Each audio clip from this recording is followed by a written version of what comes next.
નમસ્કાર દર્શક મિત્રો, તહેલકા ન્યૂઝમાં હું મેઘા અગ્રવાલ આપનું હાર્દિક સ્વાગત કરું છું. આપ જોઈ રહ્યા છો તહેલકા ન્યૂઝ અને નજર કરીએ આજના મુખ્ય સમાચાર.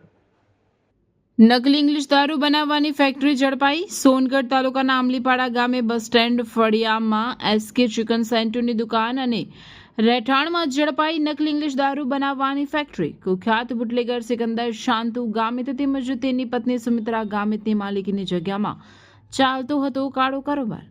રેન્જ આઈજી અને એસપીની સૂચનાના આધારે તાપી એલસીબીએ કરી કાર્યવાહી. નકલી વિદેશી દારૂ બનાવતા મૂળ રાજસ્થાનના ચિત્તોડગઢના અને હાલ સુરતના પાંડેસરા ખાતે રહેતા દુર્ગા શંકર ઉદેલાલ ઘટીક તેમજ સુરતના ઉમરા ગામે રહેતા કલ્પેશ ઉર્ફે લાલુ રામચંદ્ર સામરિયા પોલીસના હાથ ઝડપાયા. એલસીબીએ તેમની પાસેથી 1033 નંગ અલગ અલગ બ્રાન્ડની દારૂ તેમજ બિયરની ટીન ઝડપ્યા. સાથે ખાલી બાટલીઓ, 200 લીટરના ડ્રમમાં કેમિકલ ભરેલું પ્રવાહી એસન્સ તેમજ સ્ટીકરોનો જથ્થો ઝડપ્યો. એલસીબીએ એક i20 કાર સહિત કુલ 5,14,403નો મુદ્દામાલ કબજે કર્યો. પોલીસે 4 આરોપીઓને વોન્ટેડ જાહેર કર્યા.